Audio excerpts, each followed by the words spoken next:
Sega.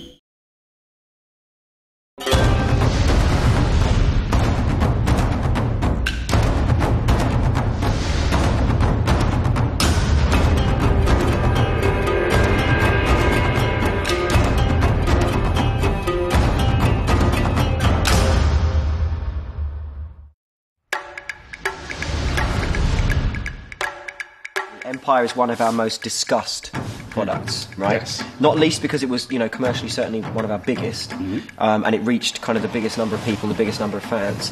But it did a number of things which some people, kind of vaunted and others vilified.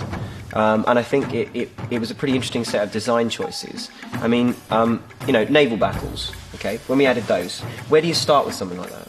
Design-wise, when you add a naval battle to the game, you go, well, we've had land battles for X many iterations and made those better. Do you just go, well, this is just a land battle at sea? No, this is different. Yeah. You start off by looking at what actually happened. You go to the history and look at how. And actually, naval battles are very tedious in real life because they take forever. Yeah. Sail about. Wait for it. There's an hour of knowing that you're going to die, and then 3 minutes where you die. Slow motion car crash. It is a slow motion car crash. If you look at most naval battles of the period, they do have the air of somebody knows that they're going to get beaten. So there is this kind of car crash happening. But how do you translate that into a game? Exactly. You've got this really slow engagement process and this formation process. Tactically, it's kind of interesting on one level, but it is like two yachts going around a course. There's that constant jockeying about when when you say a sailing race. Yeah. You're jockeying around trying to get in the wind position because that's going on. But at least they're not actually shooting at each other. Before I'd be massively immersed in RPGs or FPSs where I'm actually the character, not the third person games, but the FPSs. But this was a strategy game that had the same kind of level of immersion, suspension. You were the nation. I was the nation, and it did have that kind of nostalgic, memory. This is exactly why, just to go back to the point earlier, why people get cross with this if we don't do exactly what they want. Because they get so into it. We're messing with their kind of. The interesting thing is that it kind of like on a high level. The interesting thing about this is that our games are generating real experiences for people, in which case we're almost transcending art and literature. But it's true. Games do transcend.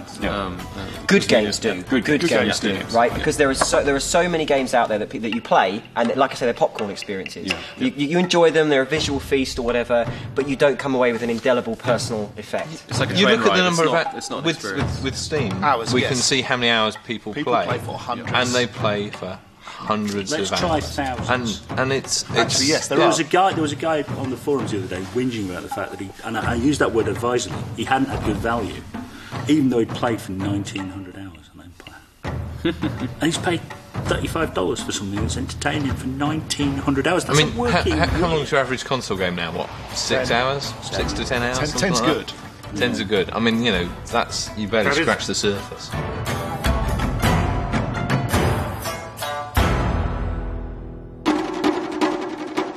I like it when the game does something that we didn't intend it to, and gives us a bit of a surprise. I remember playing Mid 1, and one of my allies, which had been an ally for a long time, managed to take one of my regions off me in a way which we'd never intended. And the way he did it was he sent a bunch of bishops in, caused a peasant rebellion, and then sent a diplomat in and bribed the rebels, all in one turn. I'd lost a region, I was still his ally, I couldn't do anything about it. It was brilliant, and that's the kind of thing where the game does something unintended but clever. Emergent behaviour. Yeah. The first time you see the elephants in Rome, that was very cool. Yeah. That's what I always describe as the Zulu moment. Yeah. The Zulus are thousands of them. Where you. Well, no, I had one when I was playtesting medieval. I had one battle where this British army or English army, I should say, in Egypt, and there's a sandstorm, and the enemy are all off in the distance. It looks like there's about 3 of them. This sandstorm waves in. And then the weather clears, and they're all standing there 20 yards away from me. Jesus Christ. And that was kind of impressive the first time I saw it, and that was a favourite. We have a lot of good tech in place, and it would be nice to, just really focus on tools and content. Gameplay. Yeah.